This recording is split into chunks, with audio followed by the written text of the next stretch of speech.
Noong Hulyo 2023, kasisimula ko palang magsanay na pamahalaan ang gawain ng ilang iglesia. Sa tuwing nakararanas ako ng mga paghihirap sa gawain, palagi kong sinusubukang lutasin ang mga iyon ng mag-isa at hindi kailanman humihingi ng tulong sa mga nakatataas na lider. Naisip ko na kung palagi akong mag-uulat ng mga problema sa mga nakatataas na lider sa halip na lutasin ang mga ito ng mag-isa, nagrereklamo ako at hindi tinutupad ang mga responsibilidad ko. Gusto kong maipakita sa kanila na may kapabilidad ako sa gawain at kaya kong lutasin ang mga problema ng mag-isa, at gusto kong mag-iwan ng magandang impresyon sa puso ng aking mga kapatid. Naaalala ko na may isang pagkakataon na hindi naging maganda ang mga resulta ng gawain ng pagdidilig, at maraming baguhan ang hindi nagtitipon ng napakadalas. Ang ilang tagadilig ay abala sa mga gawain sa bukid at mga gawaing bahay. Kaya hindi nila agad na nakukumusta at nasosuportahan ang mga baguhan. Habang ang iba naman ay sobrang abala sa trabaho, kaya nakalimutan na nilang makipagtipon sa mga baguhan. Hindi ko iniulat ang mga isyong ito sa mga nakatataas na lider noong panahong iyon. Dahil gusto kong makita nila na kaya kong asikasuhin ang mga ito. Nakipagbahaginan ako sa mga tagadilig at tinawagan ko sila para kumustahin ang kanilang mga kalagayan. Gayunpaman, napakababaw ng aking karanasan sa buhay at hindi sapat ang nauunawaan kong katotohanan, kaya hindi ko malaman ang ugat ng problema. Sasandali lang akong nakipagbahaginan sa kanila at tinukoy ang kanilang mga problema. Hinihikayat silang magdala ng pasanin sa kung paano nila tinatrato ang kanilang mga tungkulin. Bilang resulta, hindi nalutas ang isyu ng pagiging pabaya ng mga tagadilig sa kanilang mga tungkulin at hindi pa rin regular na dumadalo sa mga pagtitipon ang mga baguhan. Naisip ko, dapat ko bang sabihin sa mga nakatataas na lider ang mga problemang ito para makatulong at makapagbahaginan sila tungkol dito? Gayunpaman, natakot ako na kung iuulat ko ang totoo, baka isipin ng mga lider na wala akong kakayahang gumawa ng tunay na gawain, kaya wala akong sinabing anuman. Kalaunan, parami ng parami ang bilang ng mga baguhang hindi regular na dumadalo sa mga pagtitipon at walang tigil na lumitaw ang mga problema sa gawain. Nakaramdam ako ng matinding pressure at ang puso ko ay partikular na nahirapan at mahina. Gayunpaman, hindi ako nagbukas sa aking mga kapatid tungkol sa kalagayan ko. Naisip ko na kung magiging bukas ako sa pakikipagbahaginan tungkol sa aking mga paghihirap at kahinaan, baka maging negatibo at mahina rin ang mga kapatid ko bilang resulta. At na, bilang isang leader, kailangan kong magkaroon ng pananalig at manatiling matatag sa puso ko. Sa ganitong paraan lamang magkakaroon ng pananalig ang aking mga kapatid na gawin ang kanilang mga tungkulin. Naisip ko rin na kung magbubukas ako sa tunay kong mga iniisip at mga kakulangan, mamaliitin ako ng aking mga kapatid. Noong panahong iyon, madalas akong tanungin ng mga leader, may anumang mga paghihirap ba sa iyong mga tungkulin? Sa totoo lang, maraming problema sa iglesia na hindi ko kayang lutasin. Pero natatakot ako na kung sasabihin ko sa mga lider, iisipin nilang hindi ko kayang gawin ang gawain. Ayaw kong isipin ng mga lider na wala akong kakayahang gampanan ng maayos ang aking tungkulin. Kaya patuloy kong itinago ang aking kalagayan at ang mga problema sa gawain. Noong Disyembre, mas marami pang baguhan sa iglesia ang hindi dumadalo sa mga pagtitipon ng napakadalas. Minsan ay dumadalo sila at minsan naman ay hindi.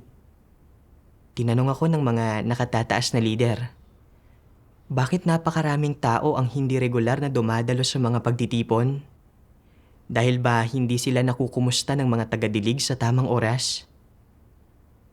Naisip ko, kung malalaman ng mga nakatataas na lider na napakaraming problema ng mga tagadilig sa mga iglesia na responsibilidad ko, baka pungusan nila ako dahil sa hindi ko paggawa ng tunay na gawain. Natakot ako Nasisisihin ako ng mga leader o iisipin nilang hindi ko kayang lumutas ng mga problema. Kaya nagsinungaling ako at sinabing, ito ay dahil pangit ang internet ng mga baguhan at ang ilan ay walang mga cellphone. Kaya hindi sila regular na makadalos sa mga pagtitipon. Nagtanong ng isa pa ang mga nakatataas na leader. Kamusta ang mga resulta ng gawain ng Ebanghelyo? Alam kong mabagal ang pag-usad ng gawain ng Ebanghelyo at ang ilang potensyal na tatanggap ng Ebanghelyo ay hindi tumutugon sa mga prinsipyo at kulang sa abilidad na umarok. Gayunpaman, gusto kong maipakita sa mga leader na kaya kong pangasiwaan ang gawain ng Ebanghelyo. Kaya sinabi ko, malapit nang makasapi sa iglesia ang mga taong ito. Dahil itinago ko ang katotohanan, gumugol ang mga kapatid ko ng maraming oras sa pangungumusta rito sa mga potensyal na tatanggap ng Ebanghelyo, gumagawa ng maraming gawaing walang kabuluhan. Nagambala at nagulo nito ang gawain ng iglesia. Noong panahong iyon, napakasama ng kalagayan ko at ibinahagi sa akin ng nakatataas na leader na si Sister Suzanne ang mga salita ng Diyos. Sabi ng makapangyarihang Diyos, kahit ano pa ang konteksto, ano man ang tungkuling ginagawa niya, susubukan ng isang antikristo na magbigay ng impresyon na hindi siya mahina, na lagi siyang malakas, puno ng pananalig, at hindi kailanman negatibo, nang sa gayon ay hindi kailanman makikita ng mga tao ang kanyang tunay na tayog o totoong saloobin sa Diyos. Sa katunayan, sa kaibuturan ng kanyang puso, naniniwala ba talaga siya na wala siyang hindi kayang gawin? Tunay bang naniniwala siya na wala siyang kahinaan, pagkanegatibo, o mga pagpapakita ng katiwalian? Tiyak na hindi. Magaling siyang magkunwari, mahusay sa pagtatago ng mga bagay-bagay. Gusto niyang ipinapakita sa mga tao ang kanyang bahagi na malakas at kahanga-hanga. Ayaw niyang makita nila ang parte niya na mahina at totoo. Halata naman ang kanyang layon. Simple lang naman, at ito ay upang mapanatili ang kanyang banidad at pride. Upang maprotektahan ang puwang na mayroon siya sa puso ng mga tao. Iniisip niya na kung sasabihin niya sa iba ang tungkol sa sarili niyang pagkanegatibo at kahinaan, kung ibubunyag niya ang bahagi ng kanyang pagkatao na mapaghimagsik at tiwali, magiging matinding pinsala ito sa kanyang katayuan at reputasyon. Mas malaking problema pa ito kaysa sa pakinabang na dulot nito. Kaya mas nanaisin pa niyang mamatay kaysa aminin na may mga oras na siya ay mahina, mapaghimagsik, at negatibo. At kung dumating man ang araw na makita ng lahat ang bahagi niya na mahina at mapaghimagsik, kapag nakita nila na siya ay tiwali at hindi talaga nagbago, magpapatuloy siya sa pagkukunwari. Iniisip niya na kung aaminin niyang meron siyang tiwaling disposisyon, na isa siyang ordinaryong tao, isang hamak na tao, mawawalan siya ng puwang sa puso ng mga tao, mawawala sa kanya ang pagsamba at pagtangi ng lahat, at kung kaya ay lubos na mabibigo siya. Kaya't anuman ang mangyari, hindi siya magtatapat sa mga tao. Anuman ang mangyari, hindi niya ibibigay ang kanyang kapangyarihan at katayuan kanino man. Sa halip, makikipagkompetensya siya sa abot ng kanyang makakaya at hinding-hindi susuko. Pagkatapos basahin ang mga salita ng Diyos, naunawaan ko na magaling magbalat kayo ang mga antikristo. Ayaw nilang makita ng iba ang kanilang pagkanegatibo at kahinaan. Kaya palagi nilang iniiwasan ang mga problema at hindi pinag-uusapan ang kanilang mga kabiguan at pagkukulang. Ipinakikita lamang nila ang kanilang positibong panig sa iba upang makuha ang puso ng mga tao. Ganito lang din ako. Sinadya kong itago ang aking mga paghihirap, pagkanegatibo, at kahinaan dahil gusto kong magpanggap bilang isang taong namumukod-tangi.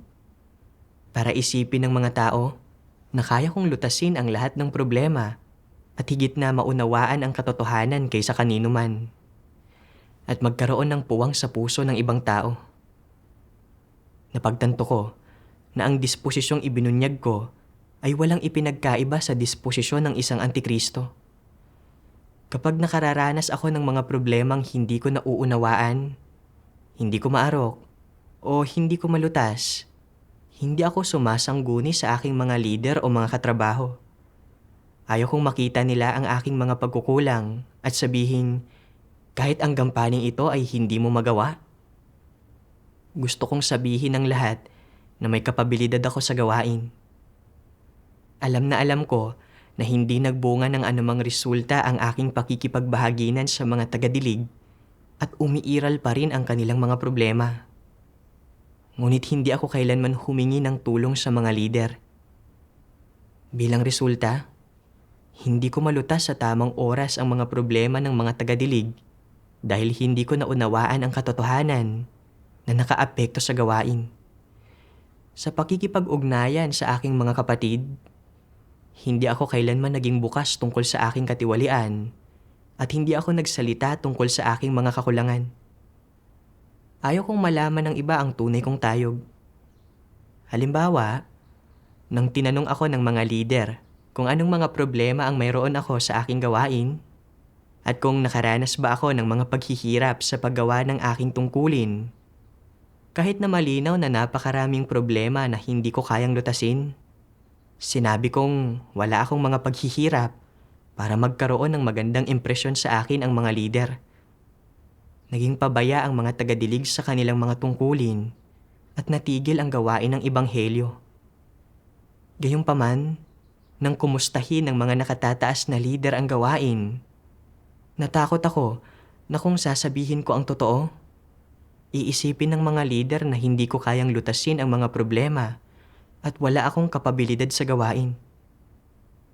Sa makatwid, pinagtakpan ko ang mga katunayan at sinabi kong hindi regular na makadalos sa mga pagtitipon ang mga baguhan dahil wala silang internet para isipin ng mga lider na ang mga baguhan ang may mga aktwal na paghihirap at hindi dahil sa hindi namin ginawa ng maayos ang aming trabaho. Maraming potensyal na tatanggap ng ebanghelyo na malinaw na hindi umaayon sa mga prinsipyo. Ngunit para mapatunayan na kaya kong gumawa ng tunay na gawain, nagsinungaling ako at sinabing maaaring sumapi sa iglesia ang mga taong ito na nangangahulugan na gumawa ang mga kapatid ng maraming walang silbing gawain na nakaantala sa gawain ng iglesia. Isa lang akong ordinaryong tao. Hindi ako perpekto. Marami akong mga pagkukulang at kakulangan. At kasisimula ko palang magsanay na gawin ang gawain ng iglesia. Kaya lubos na normal lang na hindi ko alam kung paano gawin ang maraming gampanin. Kapag nakararanas ako ng mga paghihirap, dapat sana ay agad akong humingi ng tulong sa mga nakatataas na lider. Gayunpaman, palagi akong naniniwala na dahil ako ang responsable sa gawain, hindi ko maaaring sabihing hindi ko alam kung paano ito gawin at na kailangan kong malutas ang lahat ng problema ng mag-isa. Gumamit pa nga ako ng pandaraya at panlilin lang sa mga nakatataas na lider para makuha ang paghanga ng iba. Ang mapagmataas at mapanlinlang kong disposisyon ay lubhang kasuklam-suklam sa Diyos. Napakalungkot ko dahil naapektuhan ng mga mali kong paghahangad ang gawain ng iglesia. Alam kong kailangan kong magsisi at na kung magpapatuloy ako sa paglakad sa maling landas, tiyak na ititiwalag ako ng Diyos. Kalaunan, pinadalhan ako ng mga kapatid ng isang sipi ng mga salita ng Diyos at nagkaroon ako ng kaunting pagkaunawa sa sarili kong mga problema. Sabi ng makapangyarihang Diyos, anong klaseng disposisyon ito kapag ang mga tao ay palaging nagpapanggap, palaging pinagtatakpan ang kanilang sarili, palaging nagmamagaling upang maging mataas ang tingin sa kanila ng iba at hindi makita ng iba ang kanilang mga pagkakamali o pagkukulang. Kapag palagi nilang sinisikap na ipakita sa mga tao ang pinakamagandang aspekto nila, ito ay kayabangan, pagkukunwari, pagpapaimbabaw. Ito ang disposisyon ni Satanas. Ito ay isang buktot na bagay. Tingnan natin ang mga miyembro ng satanikong rehimen. Gaano man sila maglaban-laban, mag-away-away, o pumatay ng lihim, walang sino mang pinahihintulutang magulat o maglantad sa kanila. Natatakot sila na makikita ng mga tao ang kanilang malademonyong mukha at ginagawa nila ang lahat ng makakaya nila para pagtakpan ito. Sa harap ng iba, ginagawa nila ang lahat ng makakaya nila para pagmukhaing mabuti ang kanilang sarili. Sinasabi nila kung gaano nila kamahal ang mga tao, kung gaano sila kadakila, kamaluwalhati at hindi nagkakamali. Ito ang kalikasan ni Satanas. Ang pinaka-prominenteng katangian ng kalikasan ni Satanas ay ang panluloko at panlilinlang. At ano ang mithiin ng panluloko at panlilinlang na ito? Para dayain ang mga tao. Para pigilan silang makita ang diwa at tunay na kulay nito. At nang sa gayon ay makamtan ang mithiin na mapatagal ang pamumuno nito. Maaaring walang gayong kapangyarihan at katayuan ang mga ordinaryong tao. Ngunit nais din nilang maging maganda ang tingin ng iba sa kanila at magkaroon ng mataas na pagpapahalaga ang mga tao sa kanila at iangat sila sa isang mataas na katayuan sa puso ng mga ito. Ito ay isang tiwaling disposisyon. At kung hindi nauunawaan ng mga tao ang katotohanan, wala silang kakayahang makilala ito. Pagkatapos basahin ang mga salita ng Diyos, naisip ko kung paanong maraming baguhan ang hindi regular na dumadalo sa mga pagtitipon sa mga iglesyang responsibilidad ko. Hindi nalulutas ang mga problema ng aking mga kapatid at natigil ang gawain ng ebanghelyo, pero nagpanggap pa rin akong kaya kong lutasin ang mga problema. Kahit na nakikita kong naaantala ang gawain ng iglesia, ayaw kong humingi ng tulong sa mga lider. Nang tanungin ako ng mga lider kung may anumang mga paghihirap o problema sa aking gawain, nagsinungaling pa nga ako sa mga lider at itinago ang mga problema sa gawain. Palagi kong gustong magbigay ng impresyon sa aking mga kapatid na walang hindi ko kayang gawin at na kaya kong lutasin ang lahat ng problema. Talagang wala akong kamalayan sa sarili.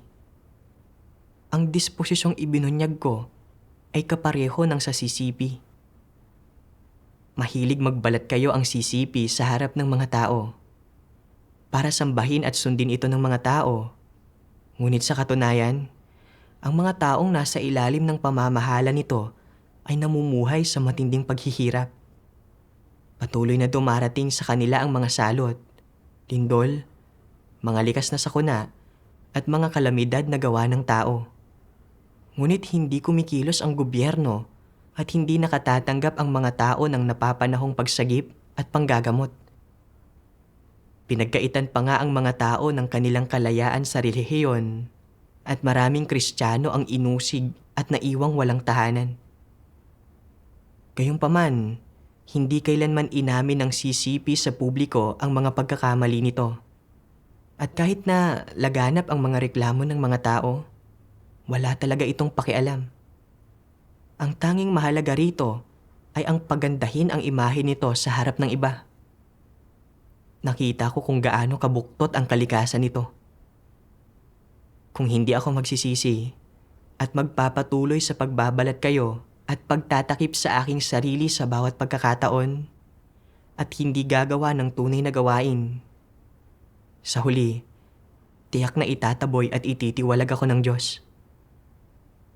Naisip ko rin kung paano minamahal ng Diyos ang matatapat na tao at umaasa siya na maaari nating hangarin ang katotohanan, maging simple at bukas at maging matatapat na tao.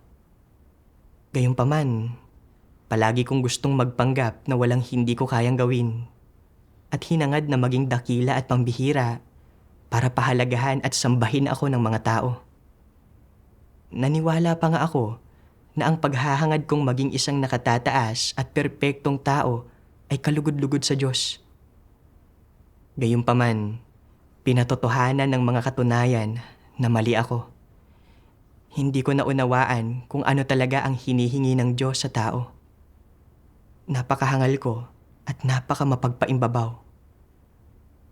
Muli akong pinadalhan ng mga lider ng isang sipi ng mga salita ng Diyos at sinabihan akong pagnilayan ang mga iyon ng husto. Sabi ng makapangyarihang Diyos, dapat kang magtapat sa mga tao at mas madalas na maging bukas sa kanila kapag nahihirapan ka o nakararanas ng kabiguan at magbahagi tungkol sa iyong mga problema at kahinaan. Kung paano ka naghimagsik laban sa Diyos at kung paano mo ito nalampasan at nagawang matugunan ang mga layunin ng Diyos. At ano ang epekto ng pagtatapat sa kanila sa ganitong paraan? Walang duda na ito ay positibo. Hindi ka mamaliitin ng sinuman at maaaring mainggit pa sila sa iyong abilidad na pagdaanan ang mga karanasang ito. Palaging iniisip ng ilang tao na kapag ang mga tao ay may katayuan, dapat silang mas kumilos na parang mga opisyal at magsalita sa isang partikular na paraan para seryosohin at igalang sila. Tama ba ang ganitong paraan ng pag-iisip? Kung mapagtatanto mo na mali ang ganitong paraan ng pag-iisip, dapat kang manalangin sa Diyos at maghimagsik laban sa mga bagay ng laman. Huwag magmayabang at huwag lumakad sa landas ng pagpapaimbabaw. Sa sandaling magkaroon ka ng gayong kaisipan, dapat mong tugunan ito sa pamamagitan ng paghahanap sa katotohanan. Kung hindi mo hahanapin ang katotohanan, ang kaisipang ito, ang pananaw na ito, ay magkakaroon ng anyo at magkakaugat sa puso mo. Bilang resulta, mangingibabaw ito sa iyo at magbabalat kayo ka at gagawa ka ng iyong imahe hanggang sa puntong wala ng sino mang makakakilatis sa iyo o makauunawa sa mga kaisipan mo. Makikipag-usap ka sa iba sa likod ng isang maskara na nagtatago ng iyong tunay na puso mula sa kanila. Dapat kang matutong hayaan ang iba na makita ang puso mo at matutong buksan ang iyong puso sa iba at maging malapit sa kanila. Dapat kang maghimagsik laban sa mga kagustuhan ng laman mo at magsagawa ayon sa mga hinihingi ng Diyos. Sa ganitong paraan, makararamdam ang puso mo ng kapayapaan at kaligayahan. Ano mang mangyari sa iyo, pagnilayan mo muna kung anong mga problema ang umiiral sa iyong sariling isip. Kung ninanais mo pa ring magbalat kayo at gumawa ng isang imahe para sa sarili mo, dapat kang manalangin kaagad sa Diyos. O Diyos, gusto ko na namang magbalat kayo. Mapandin lang na naman akong nagpapakana. Tunay ngang isa akong dyablo. Tiyak na talagang kasuklam-suklam ako sa iyo. Lubos akong nasusuklam sa aking sarili. Nagmamakaawa ako sa iyo na sawayin, disiplinahin, at parusahan mo ako. Dapat kang magdasal, ihayag ang saloobin mo, at umasa sa Diyos na ibunyag ito, himay-himayin ito, at paghigpitan ito. Pinagnilayan ko ang aking sarili bilang paghahambing sa mga salita ng Diyos. Mula nang maging responsable ako sa gawain ng mga iglesia, naniwala ako na bilang isang supervisor, dapat magmukha akong isang supervisor sa kung paano ko pinangungunahan ang daan. Hindi ako dapat magkaroon ng anumang mga kakulangan o kahinaan. Dapat kong malutas ang lahat ng problema sa gawain. At kung magiging negatibo ako, mawawalan ng pananalig ang aking mga kapatid at magiging negatibo at mahina. Dahil sa gayong maling pananaw, ayaw kong maging bukas sa aking mga kapatid tungkol sa aking mga pagkukulang at kakulangan. At nilinlang ko pa nga ang mga lider sa pagsasabing Walang mga paghihirap o problema sa aking tungkulin. Ipinakita ko lamang ang mabuting panig ko sa iba. Napaka mapagpaimbabaw ko. Mula sa mga salita ng Diyos, naunawaan ko na napaka-normal lang para sa isang supervisor na magkaroon ng mga kakulangan. At kung magagawa kong maging bukas tungkol sa aking mga kakulangan at kahinaan, hinding-hindi ako mamaliitin ng aking mga kapatid. Kung may mga paghihirap sa gawain ng iglesia, dadalhin din nila ang pasanin at magtutulungan para lutasin ang mga ito. Dahil alam nilang nasa yugto pa lang ako ng pagsasanay.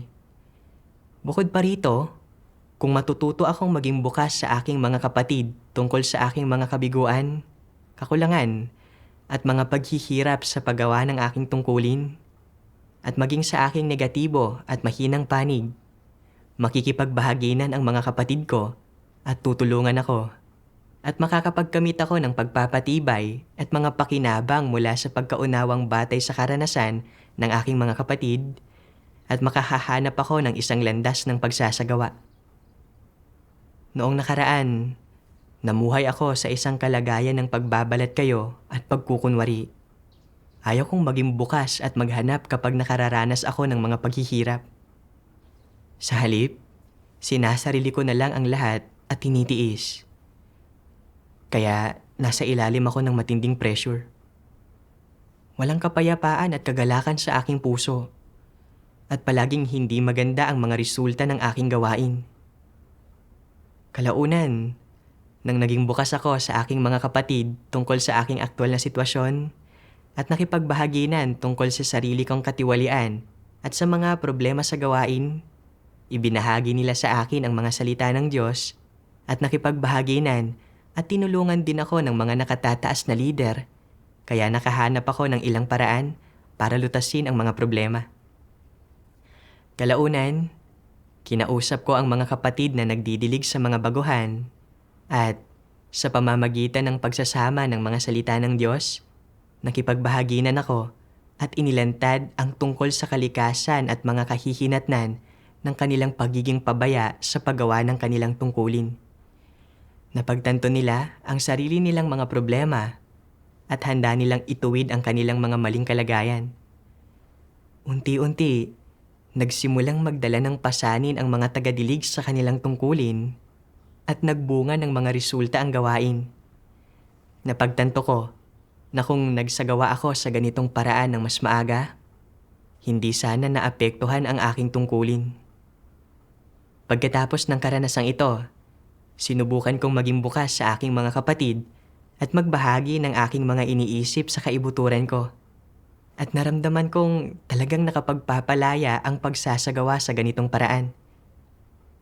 Pagkatapos, ibinahagi sa akin ng aking mga kapatid ang isa pang sipi ng mga salita ng Diyos.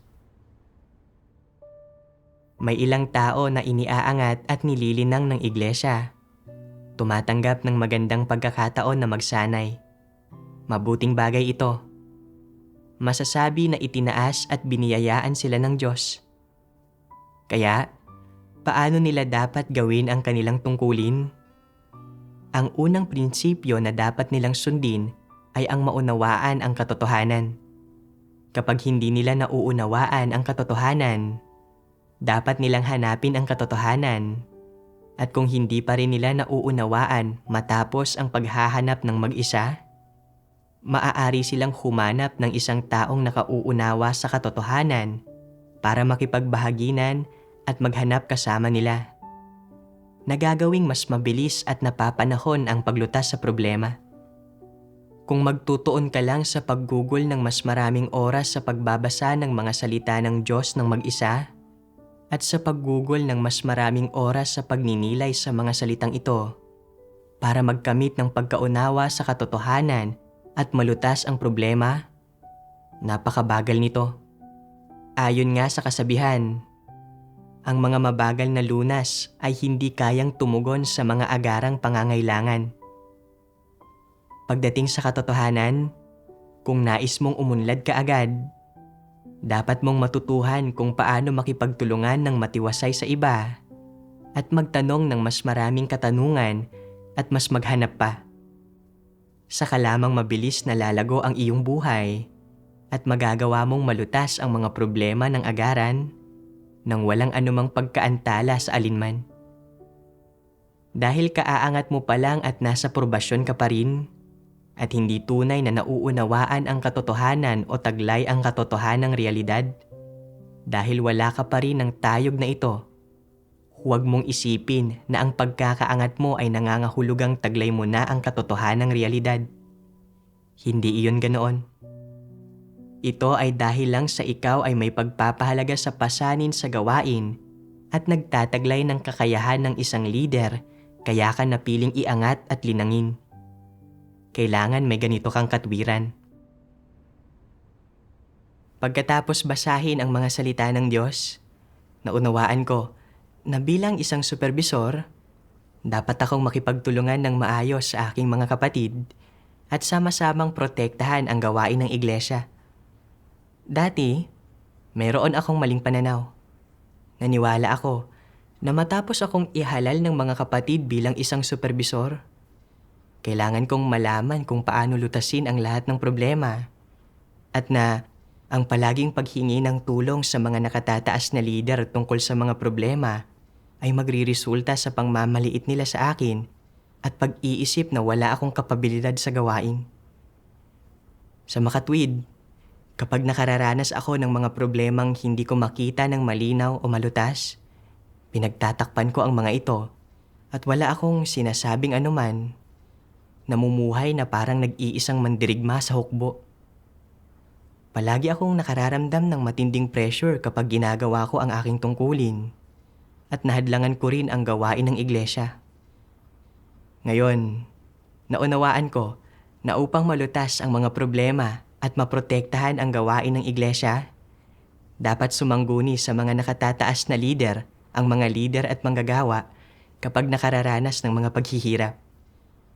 Ang isang supervisor na pasok sa pamantayan ay dapat isang taong may pasanin para sa gawain ng iglesia. Kahit na mayroon siyang mga pagkukulang at kakulangan, regular siyang magninilay sa kanyang sarili at maghahanap sa katotohanan.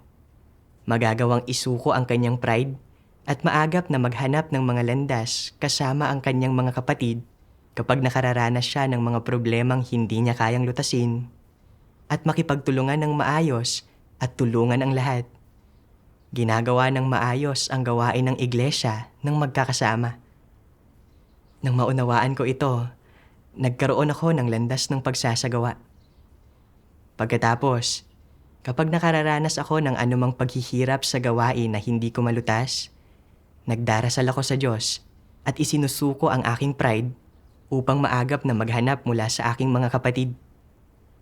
Sa gawain ng Ebanghelyo, iniuulat ko ang sitwasyon sa mga nakatataas na lider nang walang anumang itinatago, walang pakialam kung maaari akong mapungusan o maliitin ng iba. Ang mahalaga sa akin ay kung magagawa ko ba ng maayos ang aking tungkulin ng may matapat na puso at kung paano gawin ang mga bagay sa paraang makabubuti sa gawain ng iglesia. Kapag nagsasagawa ako sa ganitong paraan, nararamdaman kong napakapanatag at payapa ng aking puso. Nagpapasalamat ako sa Diyos sa pag-akay sa akin na maunawaan ang sarili kong katiwalian at maunawaan kung paano maging isang matapat na tao at magbukas ng aking puso sa aking mga kapatid.